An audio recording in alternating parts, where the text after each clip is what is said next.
Usap-usapan ngayon ang sinasabing pagpapakasal na ni Bea Alonzo sa mayamang negosyante na si Vincent Co.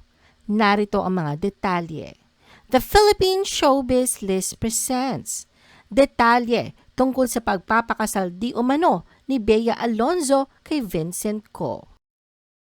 Nagsimulang umingay ang balita tungkol sa budding romance sa pagitan ni Bea Alonzo at Pure Gold Scion Vincent Co. noong April 2025. Matapos kumalat sa ilang entertainment websites at online forums, ang chismis sa tila may bagong inspirasyon na raw sa buhay si Bea. Bagamat walang tahasang binanggit na pangalan, may mga ibinigay na pahiwatig tungkol sa pagkatao ng lalaki. Isang may kayang negosyante na umano'y nagsisilbing presidente at direktor ng isang kilalang chain ng mga supermarket sa bansa. Hanggang sa noong unang bahagi ng May 2025, tuluyan na nabunyag ang pagkakakilanlan ng tinutukoy na mayamang lalaki, si Vincent Co. Ayon sa ulat ng Pep.ph, halos isang buwan na raw mula nang una nilang matanggap ang impormasyon na si Bea ay nakikita kasama si Vincent. Ikinuwento rin na kanilang source na porsigido umano si Vincent sa panliligaw kay Bea, kahit patahimik at pribado ang naging takbo ng kanilang pagkikita noon. Isang insidente pa nga raw ang nagpapakita ng pagiging maalaga ni Vincent. Nang magkasakit si Bea habang nasa Siargao, pinasundo pa raw ito ni Vincent gamit ang chopper para makauwi agad sa Maynila. Patuloy umanong lumalalim ang ugnayan ng dalawa. Nang tanungin ng isa pang source kung sadyang nagde-date nga sina Bea at Vincent, napangiti ito at ibinahagi ang positibong impresyon kay Vincent.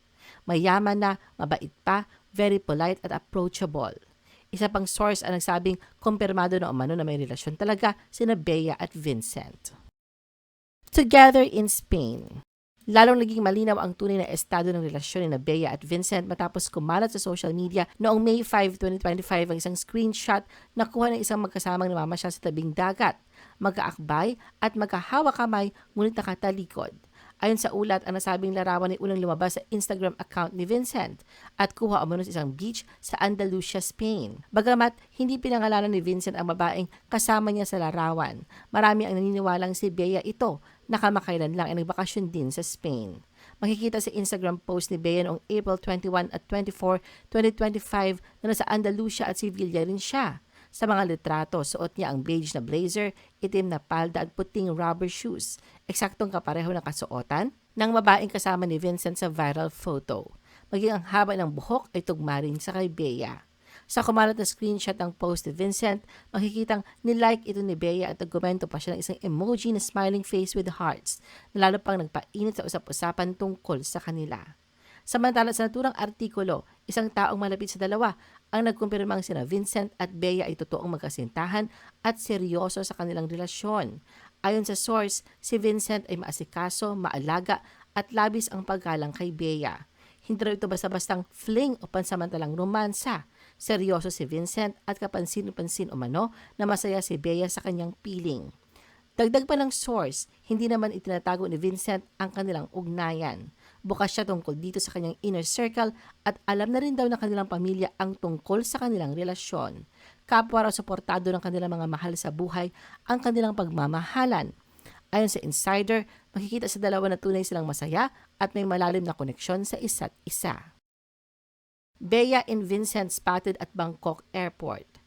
Ilang araw matapos umugong sa headlines at mag-trending sa social media ang balita tungkol sa umano'y relasyon ni Bea at Vincent, isang panibagong larawan ng dalawa ang muling kumalat online na lalong nagpasigla sa espekulasyon tungkol sa namumuong pagtitinginan nila. Sa bagong kuhang larawan, namataan sina Bea at Vincent sa Bangkok, Thailand. Inilathala ito sa website ng Fashion Police kung saan makikita ang dalawa sa Suvarnabhumi Airport habang abala sa pag-aasikaso ng kanilang mga bagahe. Si Bea naman ay nag-repost sa kanyang Instagram story ng isang larawan na kuha umano sa isang production set na unang ibinahagi ng kanyang road manager na si Nina Ferrer. Bagamat hindi diretsahang nagbigay ng reaksyon si Bea sa viral na litrato nila ni Vincent, malinaw na hindi niya itinatago na nasa Bangkok siya ngayon para sa trabaho. Ang presensya ni Vincent sa biyahe ay ikinatuwa ng ilang tagahanga ni Bea, base na rin sa mga reaksyon ng netizens sa pinakabagong paglabas ng rumored couple. Ayon pa sa source ng PEP, noong May 10 ng gabi, muling namataan sina Bea at Vincent sa Manila House, isang exclusive na diner at bar sa Bonifacio Global City. Ayon sa mga nakasaksi, magkasama at tila masaya ang dalawa na lalo pang nagpapatibay sa espekulasyon tungkol sa kanilang seryosong relasyon. Bea and Vincent engagement shoot. May kumakalat na balita tungkol sa umano'y paghahanda ng isang kasalan sa Europa, partikular sa Espanya. Ito ang bagong usap-usapan matapos ang balitang bakasyon ni Bea Alonzo at ni Vincent Co. Ayon sa ilang kaibigan na kasalukuyang nasa Europa, may mga ulat na nagsasabing nagpictorial na sina Bea at Vincent sa isang marangyang bakasyonan sa Spain. Kasama ng dalawa ang isang team, pati na rin ang isang kilalang concept studio na specialized sa pag-cover ng mga kasalan at mga sosyal na event. Ayon pa sa mga source ng entertainment news site na PEP, labis na mahal ni Vincent si Bea at nais niyang magpakasal sa kanya. Ang iisang mensahe mula sa mga nakakaalam ng kanilang plano, huwag nang pakawalan ni Bea ang pagkakataong ito. Kaya naman hiling ng mga nagmamahal at taga-suporta ni Bea na sana itotoo nga ang mga balitang ito at tunay na narapat si Bea na magkaroon ng katahimikan at kasiyahan at mukhang si Vincent ang tamang tao para sa kanya. Sa kabilang banda, kung ang hanap naman daw ni Vincent ay isang matinong babae na may pangalan, kagandahan at kakayahang tumayo sa sariling paa at suportahan ang kanyang pamilya, nararapat lamang niya mapagtantong si Bea ang perpektong babae para sa kanya. Ano ang masasabi mo sa video na ito?